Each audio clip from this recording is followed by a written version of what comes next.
BNSS की last video में appeal के हम लोग टॉपिक्स को पढ़ रहे थे। इसमें हम लोग देख रहे थे कि जब कोई मैटर किसी बड़े कोर्ट में ट्रांसफर करना पड़ता है, किसी ऐसे सिचुएशन में जब कोर्ट के फेवर में जजमेंट या फिर ऑर्डर नहीं आता, ठीक है, यानी कि पार्टीज के फेवर में जब कोई स्पेसिफिक जजमेंट नहीं आता है जो कोर्ट दे देती है, तो उसको आगे चैलेंज करने के लिए उसको आगे अपील के बेसिस पे आगे फॉरवर्ड किया जाता है। आज की वीडियो में हम लोग रेफरेंस और रिविजन को पढ़ेंगे, जो अपील का ही एक कैटेगरी में ही आता है, ठीक है।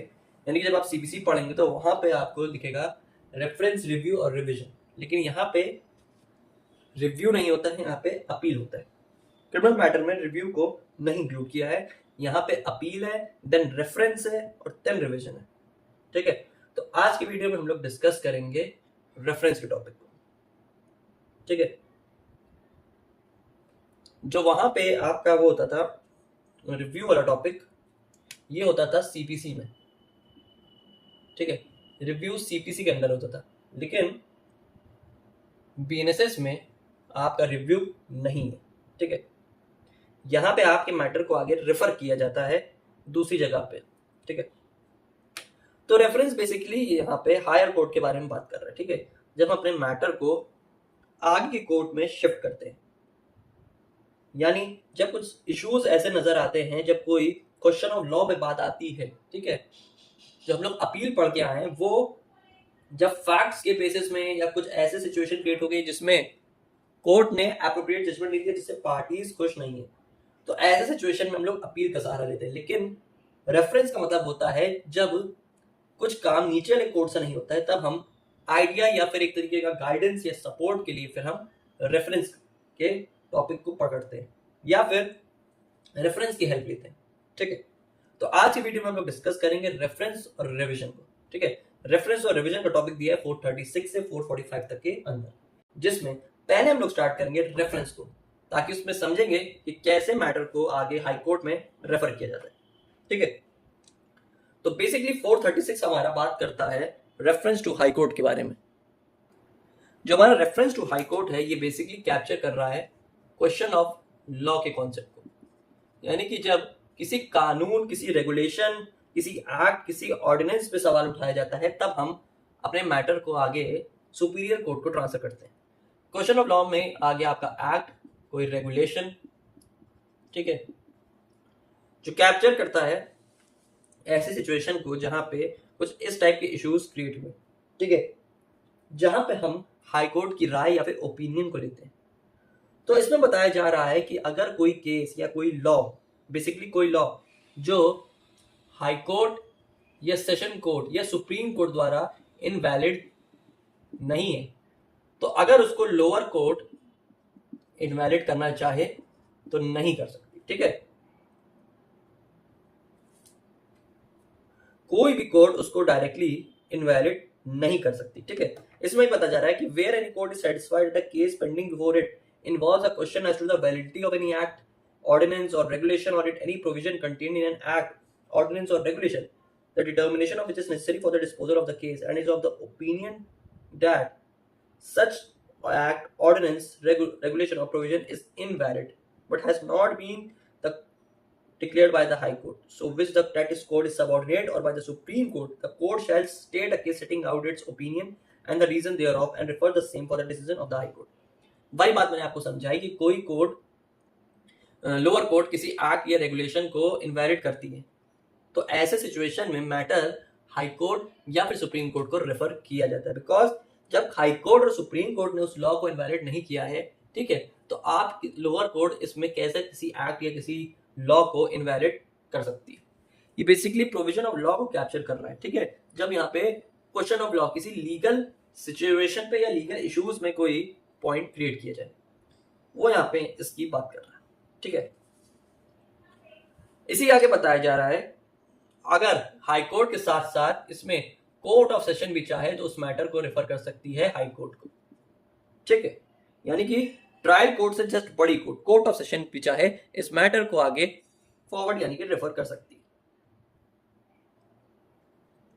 अगर कोई कोर्ट यहाँ पे किसी हाई कोर्ट में अपने मैटर को रेफर कर रही है, ठीक है, तो यहां पे हाई कोर्ट क्या कर सकते हैं, ठीक है। कहने का मतलब है अगर लोअर कोर्ट हाई कोर्ट को किसी मैटर को रेफर कर रही है तो ऐसे में हाई कोर्ट उस एक्यूज के केस में ऐसी सिचुएशन में क्या कर सकते हैं, एक्यूज को कमिट कर सकते हैं किसी स्पेसिफिक सिचुएशन के अंदर, ठीक है, या फिर जेल भेज सकते हैं या फिर उसको बेल में रिलीज कर सकते हैं, या तो बेल के ऊपर ये पर्सन रिलीज हो सकता है, ठीक है। इतनी सी बात पे यहाँ पे बताया गया है। 436 बेसिकली जनरल डिक्लेरेशन है जो बेसिकली ये बताता है कि जब हमें क्या पर्पस क्रिएट होता है किसी मैटर को रेफरेंस में यानी कि रेफर आगे करने का। तो बेसिक कॉन्सेप्ट बेसिक पर्पस यही है कि जब किसी इश्यूज में कुछ ऐसी प्रॉब्लम आती है जहां एक्ट और रेगुलेशन को लेकर बात की जाए, जहां लीगल क्वेश्चन के मुद्दे को उठाया जाए, तो ऐसी सिचुएशन में वो काम जो लोअर कोर्ट से नहीं होता है वो फिर आगे हाई कोर्ट को रेफर किया जाता है। ये बात आपको सेक्शन 436 समझा रहा है। अब देखते हैं सेक्शन 437 को। 437 बात करें disposal of case according to decision of high court. कहने का मतलब है कि अगर हाई कोर्ट के पास कोई मैटर रेफरेंस की तरह आ रहा है, रेफरेंस के बेसिस में आ रहा है और हाई कोर्ट यहाँ पे कोई ऑर्डर देती है तो वो ऑर्डर फाइनल माना जाएगा।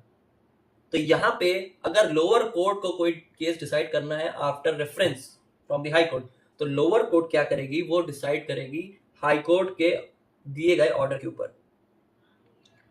Lower court decide the matter according to high court, ठीक है।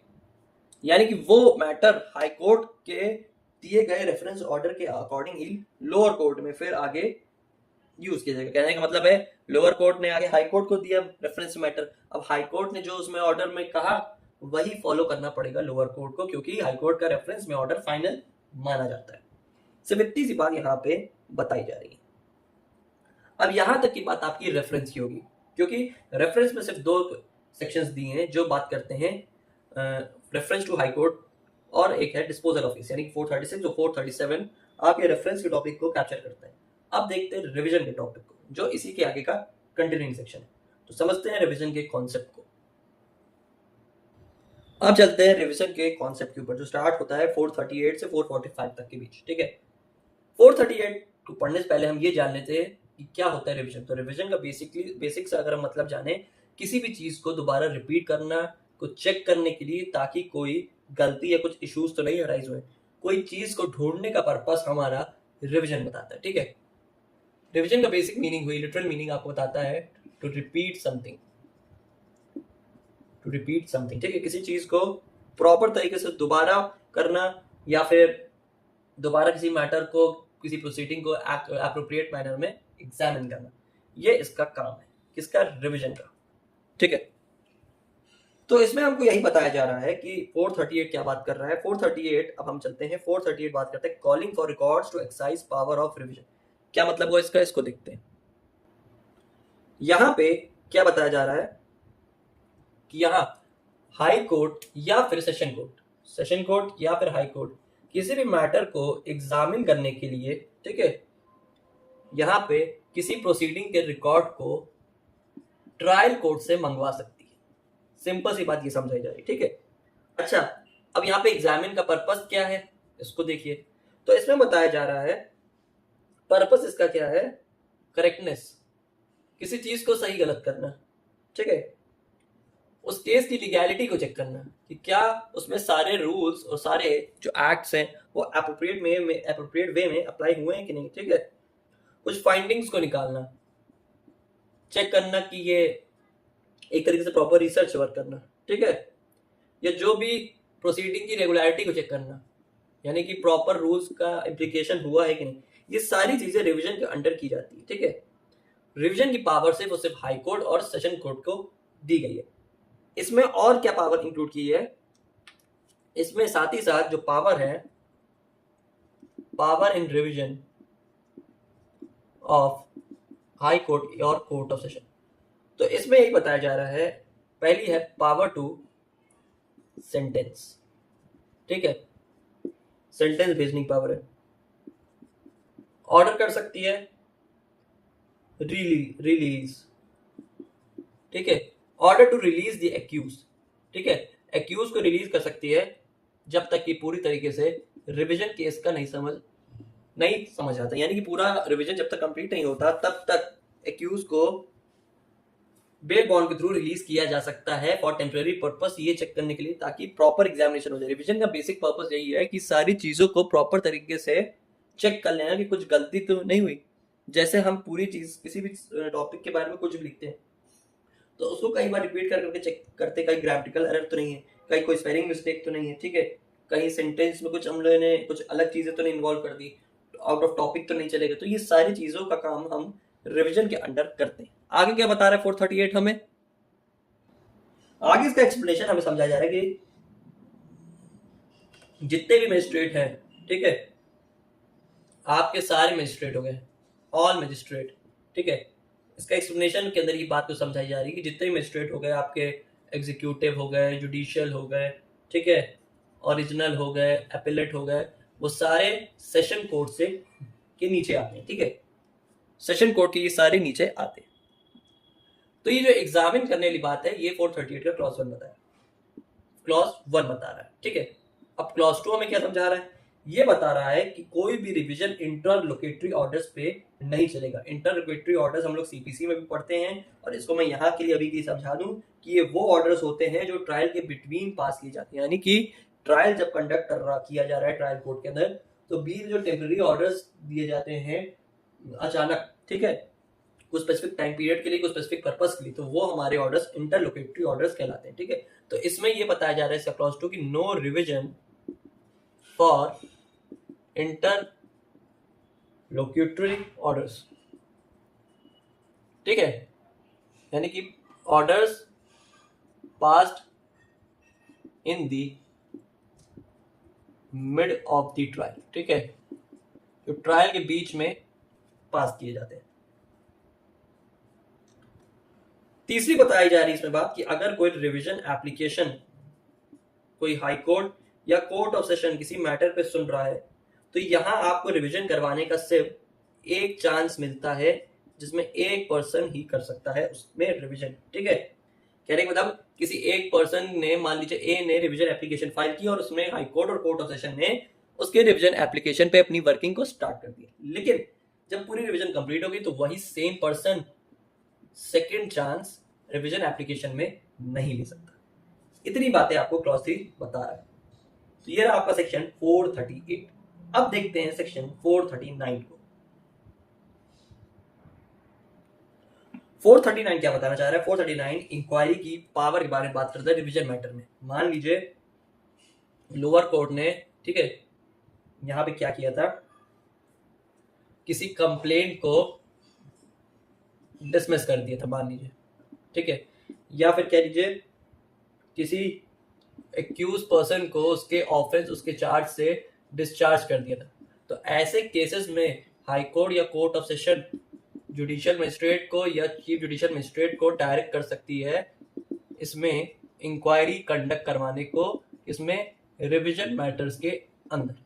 लेकिन इसका प्रोवाइजो बताया जा रहा है, ठीक है, इसमें प्रोवाइजो ये बताया जा रहा है कि कोई भी इंक्वायरी, यानी कि हाई कोर्ट या कोर्ट ऑफ सेशन कोई भी इंक्वायरी अगर कंडक्ट करवाएगी तो पहले एक्यूज पर्सन को सुनना है, ठीक है, अपॉर्चुनिटी उसको प्रोवाइड की जाएगी, उसको सुनने का मौका दिया जाएगा, ठीक है, ठीक है, विदाउट हेयर्ड नो इंक्वायरी, बिना सुने उसके कोर्ट इंक्वायरी के स्टेप में आगे नहीं बढ़ सकती। ये बात सेक्शन 439 समझा रहा है।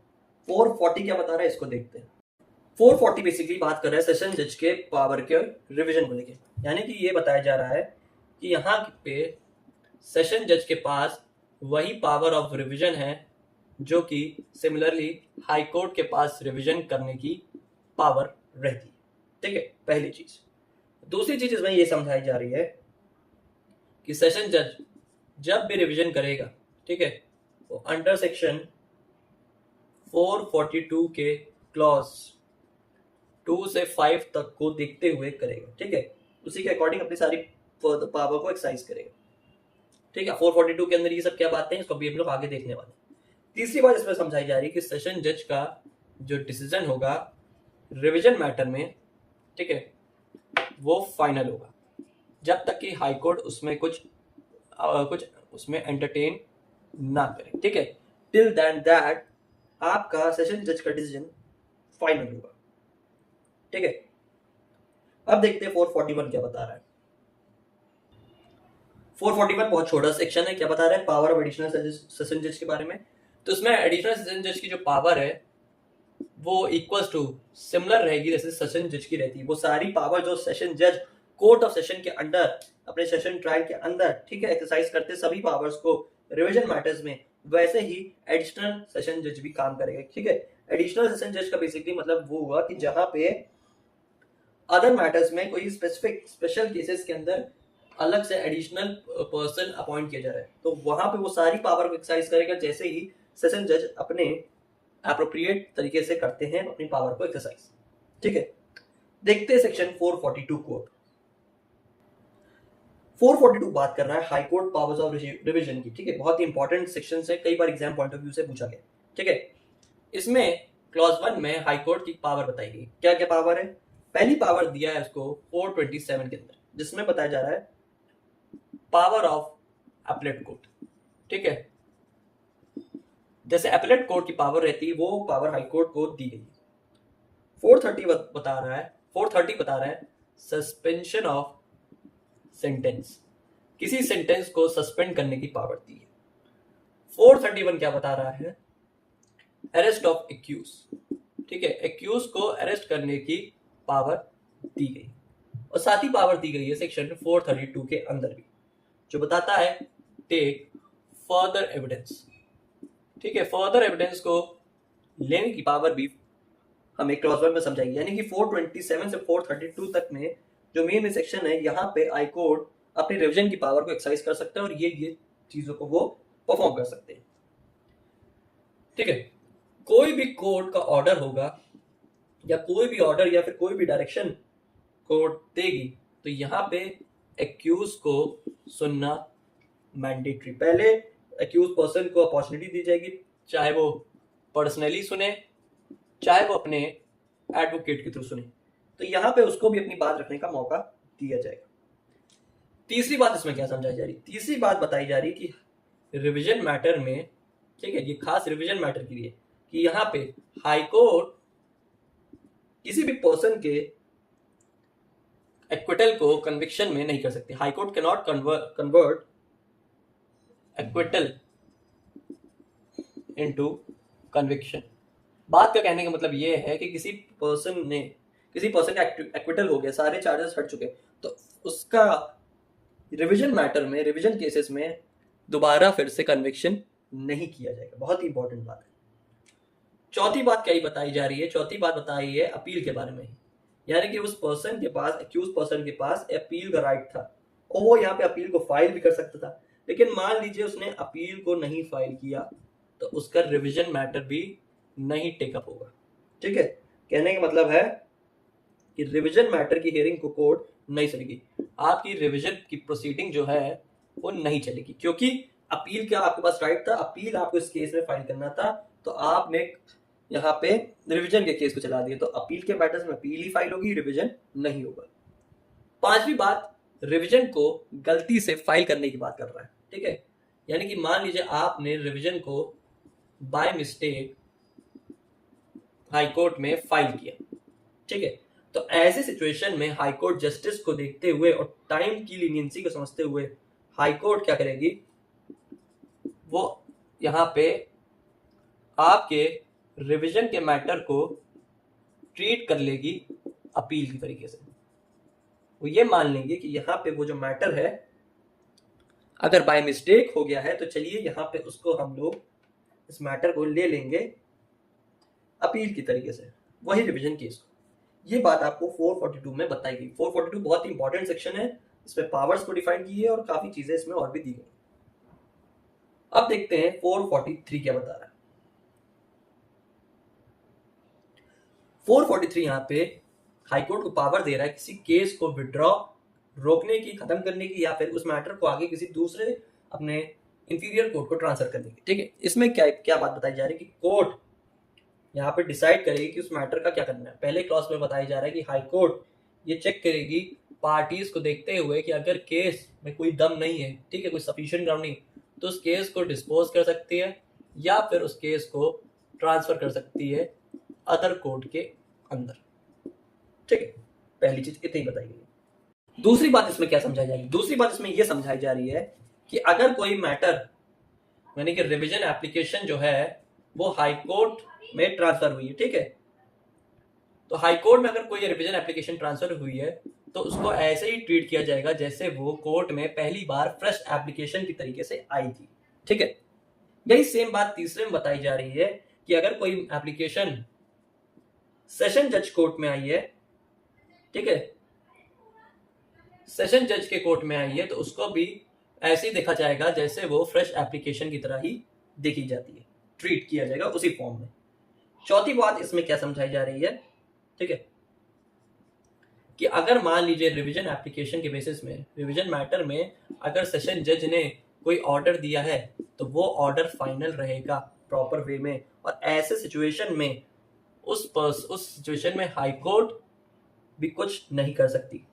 यानी कि हाई कोर्ट वो पर्सन नहीं जाएगा अपनी रिवीजन एप्लीकेशन को लेके जिसमें सेशन जज ने ऑलरेडी ऑर्डर कर दिया है। यानी कि मैटर आया रिवीजन में, सेशन जज ने इसको सुना, रिवीजन किया, देखा, अपना ऑर्डर दिया, और वो जो भी ऑर्डर देगी फाइनल, तो उसके बिहाफ में उसको अपील में देन आगे हाई कोर्ट में नहीं ट्रांसफर, यानी कि आगे उसको नहीं फॉरवर्ड किया जाएगा।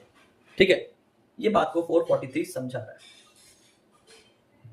444 भी बहुत बेसिक सी बात ये कर रहा है। इसमें बताया जा रहा है कोर्ट के ऑप्शन के डिस्क्रिशनरी पावर के बारे में बात की जा रही है। Option of court to hear parties.